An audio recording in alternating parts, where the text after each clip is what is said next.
सबसे पहले मैं ये जानना चाहूँगा कि करियर का आगाज़ कहाँ से हुआ। अब मुझे बताइएगा, स्क्रीन की लाइफ तो हाजी साहब की सबको पता है। आम जिंदगी में बैक कैमरा वो किस तरह के इंसान थे। सुल्तान राही साहब तो स्क्रीन पे एक दबंग किस्म के नजर आते थे, एक एक्शन हीरो थे। आप किस तरह की एक्टिंग करना पसंद करते हैं? पिछले दिनों आप में और आफ्ताब इकबाल साहब जो हैं, उनके दरमियान कुछ झगड़ा सा हो गया था। मैंने आपकी वीडियो भी देखी, उनकी भी देखी, तो क्या मामला था? बॉलीवुड में भी काम करना चाहेंगे? आपके पसंदीदा अदाकार कौन है? वाली साहब का कौन सा डायलॉग आपको पसंद है? ਡੋਲੀ ਤੋਂ ਹੱਥ ਚੁੱਕ ਲੈ ਝੂਠਿਆ ਚੌਧਰੀਆ, ਜਿਨ੍ਹਾਂ ਪੈਣਾ ਦੇ ਭਰਾ ਜੁੰਦੇ ਹੋਣ ਉਹਨਾਂ ਦੀ ਡੋਲੀ ਨੂੰ ਤੇ ਮੌਤ ਵੀ ਨਹੀਂ ਡੱਕ ਸਕਦੀ। अस्सलाम वालेकुम, मैं हूँ रेहान हैदर और आप देख रहे हैं डिजिटल रंग। नाज़रीन, आज हम फ़न के सुल्तान हाजी सुल्तान राही साहब के घर में मौजूद हैं और आपकी मुलाकात करवाने लेके आए हैं हैदर सुल्तान साहब से। अपने वालिद साहब की तरह आजकल ये भी सिनेमा घरों की जीनत बने हुए हैं। रिसेंटली इनकी बहुत सी मूवीज़ आ चुकी हैं। अभी ये किन प्रोजेक्ट्स पर काम कर रहे हैं, इनसे जानते हैं। अस्सलाम वालेकुम। वालेकुम अस्सलाम जी। हैदर भाई, कैसे हैं आप? अल्लाह का बहुत शुक्र, अल्हम्दुलिल्लाह ठीक ठाक, थैंक यू। सबसे पहले मैं ये जानना चाहूँगा कि करियर का आगाज़ कहाँ से हुआ। कैरियर का आगाज़ मैंने 92 में किया था। पहली भी फिल्म थी अबू जी के साथ, और उसके बाद काफ़ी 95 तक फिर मैंने काम किया, फिर बीच में थोड़ा ब्रेक आ गया। 3 साल आपने काम एज अ चाइल्ड स्टार। नहीं, 4 साल तो एज हीरो किया था, क्योंकि मैंने जब आई वॉज वेरी यंग जब मैं स्टार्ट किया था, 15 साल का था जब मैंने स्टार्ट किया था। लेकिन ये है कि एज अ हीरो मैंने अबू जी ऊपर थे और मैं मतलब एक ऐसे सेकंड ईयर में कर रहा था, और 4-5 फिल्में मैंने इकट्ठी की हैं मैंने और अबू जी ने। और उसके बाद आप स्क्रीन से एकदम से गायब हो गए, तो वो जो अरसा था वो आपने कहाँ गुजारा? बेसिकली मेरा ज़्यादा ब्रॉडअप अमेरिका में ही रहा है। सारी फैमिली हमारी बाहर ही होती है, तो इसलिए हम लोग बाहर ही थे। बीच में जब ये असल में जब ये हादसा हुआ 96 में हुआ था, तो 96 तक भी आप समझ लो कि मतलब कि स्टार्टिंग में हम लोगों ने इकट्ठा काम करते रहे, मैं और अबू जी। उसके बाद फिर इस हादसे के बाद मैंने ब्रेक खुद से लिया, क्योंकि मैं दिमागी तौर पर थोड़ा चाहता था रिलैक्स होने के लिए चीज़ें। तो फिर जब वापस हुआ तो फिर मैं 99 में वापस आया, फिर से मैंने फिर मूवीज़ वगैरह स्टार्ट की। आखिर क्या हुआ था, क्या मामला थे? आज तक इस बात का पता नहीं चल सका, क्या वजह है? देखिए, बड़ी अनफॉर्चुनेट सी चीज़ है। इसमें ज़्यादा डिटेल में ना जाते हुए मैं इतना ज़रूर कहूँगा कि 50-50 चीज़ें हैं, क्योंकि काफ़ी चीज़ें मिस हैंडल भी हुई उस टाइम में 96 में जब ये हादसा हुआ, और अभी तक चीज़ें रिजॉल्व नहीं हुई।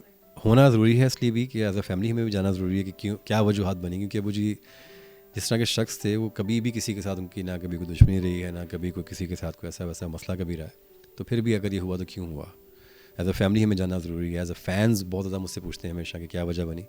तो ये अनफॉर्चुनेटली अभी तक रिजॉल्व नहीं हुआ, लेकिन इंशाल्लाह रिजॉल्व करके ही छोड़ेंगे। आप मुझे बताइएगा, स्क्रीन की लाइफ तो हाजी साहब की सबको पता है, तो आम जिंदगी में बैक कैमरा वो किस तरह के इंसान थे? मैं अबू जी का अक्सर एग्जांपल देता हूँ चांद सूरज की तरह, कि स्क्रीन पे वो अगर सूरज थे ना तो घर पे वो चांद की तरह थे। बिल्कुल ही माइल्ड, बहुत ही डाउन टू अर्थ, बहुत ही हम्बल तबीयत के, और हंसी मजाक करना, फुल ऑफ लाइफ। मतलब ऐसे नहीं थे कि बहुत बोरिंग बंदा काम के थक गया तो आवाज़ार नहीं। जब भी कभी होते तो इवन ऑन सेट्स भी जब काम करते तो सबके साथ छेड़खानी करना, हंसी मजाक करना, और जितने भी टेक्नीशियन थे ना उनके साथ उनका बैठना उनको ज़्यादा अच्छा लगता था। कि अगर कहीं पे टेबल लग गया है, सब बड़े बड़े एक्टर खाना खा रहे हैं, तो उन्होंने जाके उनके साथ बैठ के ज़मीन में खाना खाना है। उनको अच्छा लगता था उनके साथ उठना बैठना, प्यार सबसे बहुत करते थे वो।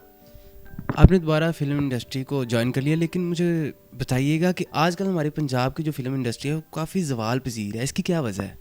देखें, जब इतनी ज़ोर से किसी को हिट लगती है ना तो बॉक्सर को तो एक दफ़ा गिरता है फिर आहिस्ता आहिस्ता अपने पैरों में खड़ा होता है। ये वही हुआ है कि इसको बहुत बुरी ब्लो लगी इंडस्ट्री को 2001 से लेकर 2012 तक का जो टेन्योर चला उसकी वजह से। लेकिन अब वापस माशाल्लाह अपने पैरों में फिर से खड़ी हो रही है।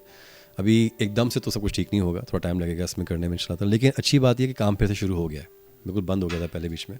अब ये हो रहा है कि कम से कम 15-20 फिल्में, 25 फिल्में इसका लाहौर में अंडर प्रोडक्शन चल रही हैं। इसमें से अल्हम्दुलिल्लाह 8-9 तो मैं भी कर रहा हूँ, और कोशिश हमारी यही है कि पंजाब की इंडस्ट्री को दोबारा से अपने पैरों पे खड़ा किया जाए। सुल्तान राही साहब तो स्क्रीन पे एक दबंग किस्म के नज़र आते थे, एक एक्शन हीरो थे। आप किस तरह की एक्टिंग करना पसंद करते हैं? अब मैं भी एक्शन ही करना चाहता हूँ। मैंने पहले स्टार्टिंग में रोमांटिक हीरोज़ के भी बहुत सारे रोल्स प्ले किए हैं, लेकिन अब जब से मैंने वो थोड़ा सा अपने अंदर वो स्टाइल लिया है तो मुझे मज़ा आ रहा है करने का, और पब्लिक को मुझसे ज़्यादा मज़ा आ रहा है वो एंजॉय करते हैं मेरा ये रूप या जो मैंने स्टाइल उनका लिया है। तो मुझे लगता है कि जो पब्लिक डिमांड होती है वो पूरी करनी चाहिए। हर आर्टिस्ट का अपना एक एरिया होता है, उसमें उसको रहना चाहिए। तो मुझे खासी मेरा एक्शन है, मुझे उसमें रहना चाहिए। देखा जाता है कि जितने भी बड़े फनकार हुए हैं, आर्टिस्ट हुए हैं, हीरोज़ हुए हैं, उनके जो बच्चे होते हैं ना वो उस तरह से फेम नहीं हासिल कर सकते। पंजाबी की एक मिसाल भी है कि बोर थले बोर नहीं उगदा। तो किस तरह इस चीज़ को आप डिफ़ाइन करते हैं? देखिए, बात यह है कि इस एक बड़े आर्टिस्ट का बेटा होना या बेटी होना एक प्लस पॉइंट भी है, उसके माइनस भी हैं। माइनस उसके यही हैं कि आपको एक्स्ट्रा ऑर्डिनरी स्ट्रगल करनी पड़ती है अपना नाम बनाने के लिए। मैं ये समझता हूँ कि अल्हम्दुलिल्लाह मेरे लिए ब्लेसिंग है कि मैं उनके घर में पैदा हुआ, उनका बेटा हूँ। और अब लोग जो मुझे देखते हैं बाय फेस, अगर कहते हैं जी राय साहब का बेटा जा रहा है, दैट मीन्स कि मेरी फेस रिकग्निशन बन चुकी है, तो लोग मुझे पहचानते हैं ना। तो अल्हम्दुलिल्लाह मेरे लिए एक बड़ा प्लस मुझे फील होता है। लेकिन हाँ, हैदर सुल्तान जा रहा है, ये नाम बनाने के लिए थोड़ा सा मुझे और स्ट्रगल करनी पड़ेगी, डबल मेहनत करनी पड़ेगी। बहुत से ऐसे हमारे आर्टिस्ट के बेटे हैं, बच्चे, जिन्होंने अपना नाम माशाल्लाह बनाया, बहुत लेवल पे बनाए हैं, लेकिन उसके लिए हर किसी की अपनी अपनी मेहनत का एक लेवल होता है। मुझे मेरे हिसाब से, क्योंकि जितनी मुझे स्ट्रगल ज़िंदगी में की, 12-15 साल आप कह लें कि उनकी स्ट्रगल में गुजरे, तब जाके उनको बशीरा मिली। तो मुझे लगता है कि मुझे भी कम से कम कोई 3-4 साल तो मुझे भी रगड़ा खाना पड़ेगा पहले, ताकि तब जाके वो लेवल बनेगा। मुझे बताइएगा कि किन अदाकारों के साथ आप अभी काम कर चुके हैं और किन के साथ आपकी ख्वाहिश है कि इनके साथ मैं काम करना चाहता हूँ आगे लाइफ में। हमारी अनफॉर्चुनेटली जो पहले की जो ख़वातीन थी वो तो खैर मैं पहले भी काफ़ी छोड़ गई हैं, कुछ कर भी रही हैं, लेकिन अभी टोटली नई लड़कियाँ हैं जिनके साथ मैं काम कर रहा हूँ। सब नए फेसेस हैं, क्योंकि हमारे पास इसका कोई हीरोइन है नहीं, हमें इंट्रोड्यूस करानी पड़ेगी। नहीं, क्या वजह है कि हमारे पास कोई हीरोइन ही नहीं है? पहले वक्तों में मेरे हिसाब से बहुत शौक़ था। अगर आसिया जी का दौर देखा जाए, अंजुम आंटी का दौर देखा जाए, तो इन औरतों को शौक़ था काम करने का। अब जो लड़कियाँ आती हैं वो सिर्फ एक फिल वक्त की फेम लेने के लिए आती हैं कि ठीक है एक स्टैम्प लगी जी, फिल्म मैंने कर ली है। शौक़ नहीं है। जब कोई लड़की ऐसी है कि इसको शौक़ होगा, उसके लिए हमें ज़रूरत है हमें ऑडिशंस करने की। हम ऑडिशंस नहीं करते। तो मैंने अब यही अपने डायरेक्टरों से और प्रोड्यूसरों से मैंने कहा है कि नेक्स्ट किसी फिल्म के लिए हमें ऑडिशंस करने बहुत ज़रूरी है, ताकि टैलेंट बहुत है पाकिस्तान में, बहुत ज़्यादा टैलेंट है अल्हम्दुलिल्लाह से, लेकिन वो निकालना, पिक करना बहुत ज़रूरी है। बाकी जहाँ तक काम करने का ताल्लुक है, सबके साथ काम किया है, रीमा के साथ भी किया है, मीरा के साथ भी किया है, रेशम, सबके साथ काम किया है और सबके साथ बहुत अच्छा एक्सपीरियंस रहा। लेकिन ज़्यादा फिल्म मेरी जो सी हैं साहिबा के साथ और नरगिस के साथ रही हैं। और बाकी नरगिस का पहला जो कह लें डांसिंग नंबर वो पहला मेरे साथ ही था 94 की बात है ये। तो सबके साथ बहुत अच्छा एक्सपीरियंस रहा। अब आगे जो उसका काम कर रही हैं, मैंने अभी तक उनसे मेरी मुलाकात नहीं हुई। जैसे हमारे जो कराची के आर्टिस्ट हैं, मायरा खान है, और ऑनवर्ड्स ऐसी जितनी भी हैं, मैंने उनसे अभी मेरी मुलाकात कभी नहीं हुई, लेकिन मुझे लगता है कि वो भी अच्छी आर्टिस्ट हैं। लेकिन फ़र्क सिर्फ ये आता है कि अनफॉर्चुनेटली जो टीवी के आर्टिस्ट होते हैं ना, उनका एक क्रिज्मा और वो ग्लैमर नहीं होता जो एक बड़ी स्क्रीन के आर्टिस्ट का होता है। तो वो लाने की थोड़ा उनको टाइम लग रहा है अभी भी कराची की इंडस्ट्री को। तो मेरे हिसाब से जब तक वहाँ तक वो हिट नहीं करेंगे, तब तक वो लोग उनको मानेंगे नहीं। वो लगता है टीवी ही चल रहा है बड़ी स्क्रीन के ऊपर। मुझे बताइएगा, पिछले दिनों आप में और आफ्ताब इकबाल साहब जो हैं, उनके दरमियान कुछ झगड़ा सा हो गया था। मैंने आपकी वीडियो भी देखी, उनकी भी देखी, तो क्या मामला था? मेरे ख्याल से इस बारे में बात करना मैं मुनासिब इसलिए समझूंगा क्योंकि उन्होंने माफ़ी मांग ली, अपोलोजाइज़ कर लिया इस बात के लिए जो भी उनसे गलत अल्फाज उनसे यूज़ हुए इस टाइम में। लेकिन ये है कि अगर वो इस बात की तरफ ना आते तो फिर शायद हम इसके ऊपर और मज़ीद इस चीज़ को उठाते। लेकिन ये है कि उन्होंने अपोलोजाइज़ कर लिया, उनको एहसास हो गया कि मैंने गलत बात की और ऐसे एक इंसान के बारे में कही जिनको नहीं करनी चाहिए थी। बॉलीवुड में भी काम करना चाहेंगे? देखिए, बॉलीवुड हो या हॉलीवुड हो, एक्टर के लिए कोई लिमिट्स नहीं होती मेरे हिसाब से, ना कोई बाउंड्रीज होती हैं। ये तो हमारे पॉलिटिशियंस ने बना दी हैं। नहीं, वैसे मैंने शान साहब का बयान सुना था, वो कहते थे कि मैं कभी इंडिया के लिए बॉलीवुड में काम नहीं करूँगा। देखिए, हर किसी का अपना अपना माइंड सेट है। अगर शान ने अगर ये बात कही है तो शायद उनको नहीं दिन बनता होगा। मेरे जहाँ तक मानना है, अगर हॉलीवुड से आती है ऑफर या बॉलीवुड से भी आती है, लेकिन अच्छे रोल में आती है जहाँ पे आपको लगे कि यार मेरे करने का बनता है, तो why not, I would do it. Punjabi जो फिल्में हैं ये पंजाबी कल्चर पे बननी चाहिए, लेकिन ये बरादरी पे बनती हैं, जैसे वैशी जट, मोटा जट, छोटा जट, इस तरह के नाम होते हैं, क्या वजह है? नहीं, छोटा जट और मोटा जट तो कोई फिल्म बनी नहीं आज तक, वैशी जट ज़रूर बनी है। बाकी बात यह है कि देखें, फिल्म्स जो भी अगर आप उठा के देखें, चाहे पंजाबी हैं, उर्दू हैं, चाहे तमिल फिल्में भी हैं, वो कहीं ना कहीं हकीकत से वो उन्होंने चीज़ें उठाई भी होती हैं। हमारे पंजाब के अंदर के गर्म खून है, सबका गर्म कल्चर है, तो फैमिलीज़ में ये इश्यूज़ चलते हैं, होता है, तो वहीं से राइटर्स कोई ना कोई आइडिया उठा लेते हैं। हमारे अगर आप लाहौर के बदमाशों की बात भी करें तो एक्चुअली हैं वो लोग जिन पर फिल्में बनी हैं। तो बात यह है कि कहीं ना कहीं हकीकत से आपको आइडियाज़ लेने पड़ते हैं, तो ये वही लोग हैं जिनकी पर फिल्में सारी। तो इसलिए हमारे जो यहाँ पे बनती हैं वो कहीं ना कहीं जाके से, हाँ, मेरा ये मानना ज़रूर है कि हमारे पास और भी सब्जेक्ट्स हैं, उन पर भी काम करना चाहिए। कॉमेडी भी बननी चाहिए, रोमांटिक भी बननी चाहिए, एक्शन भी बने, सारे तरह की फिल्म बननी चाहिए। आप मुझे बताइएगा कि वाली साहब का कौन सा डायलॉग, वैसे तो उनके बेशुमार डायलॉग हैं और जो भी उठा ले एक से एक मुनफरिद है, आपको कौन सा पसंद है? बशीरा फिल्म का एंड पे है जहाँ पे भाई उनसे वो बहन की डोली को आके वो बचाता है विलनों से और कहता है कि डोली तो हज चुक लै झूठिया चौधरीआ, जिन्हां भैणां दे भरा जुंदे होण उन्हां दी डोली नूं ते मौत भी नहीं डक सकती। कुछ इस तरह का था।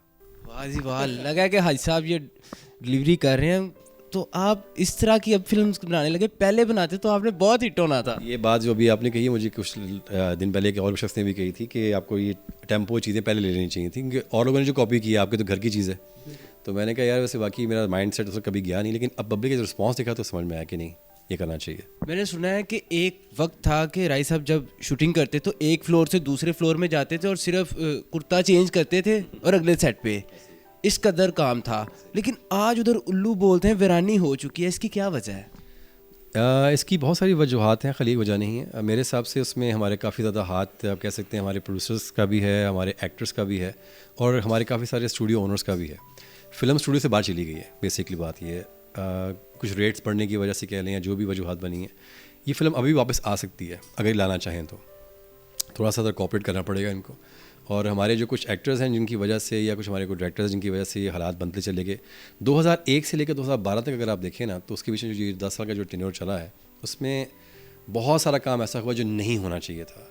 जो वही डायरेक्टर्स थे जिन्होंने पहले शेर खान भी बनाई, जिन्होंने चंद वरियाम भी बनाई, अब वही लोग जब उठ के अगर ऐसी फिल्में बनाना शुरू कर देंगे तो फिर इंडस्ट्री की हालत तो ख़राब होनी थी। हैदर भाई मुझे बताइएगा आपके पसंदीदा अदाकार कौन है? मुझे हॉलीवुड में काफ़ी सारे आर्टिस्ट पसंद हैं। मैं ये कहना चाहूँगा अगर वहाँ पे है तो रॉबर्ट डिनीरो मुझे बहुत पसंद है। Brad Pitt I think is a good artist as well.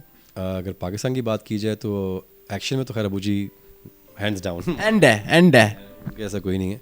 लेकिन अगर हम देखा जाए तो हमारे अगर और तो ज़्यादा शाहिद साहब मुझे बहुत अच्छे, हमारे सीनियर्स में अगर बात की जाए, अपना नदीम बेग साहब माशाल्लाह, ये सारे मेरे हिसाब से ये सारे लेजेंड्स क्यों बने? क्योंकि अपने अपने अंदाज में ये मुनफरिद एक ही थे।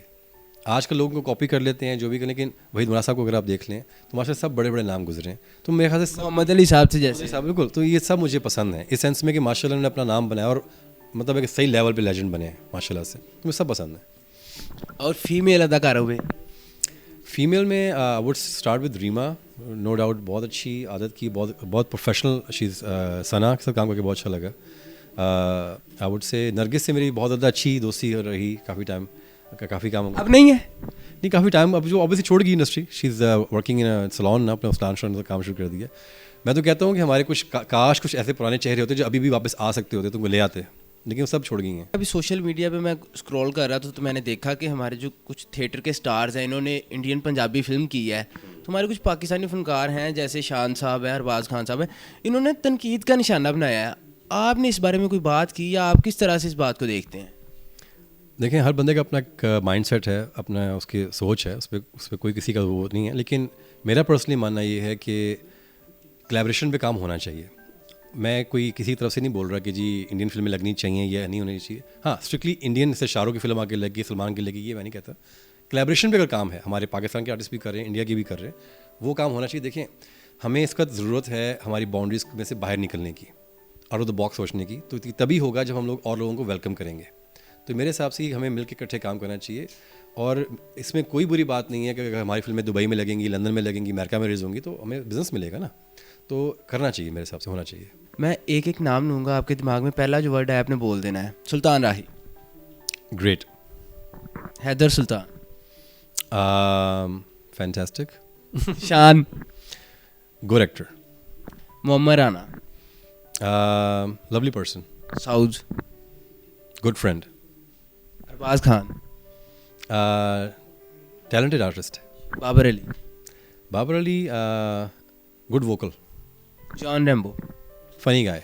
Funny guy. Reema, beautiful woman. Mathira, मतीरा,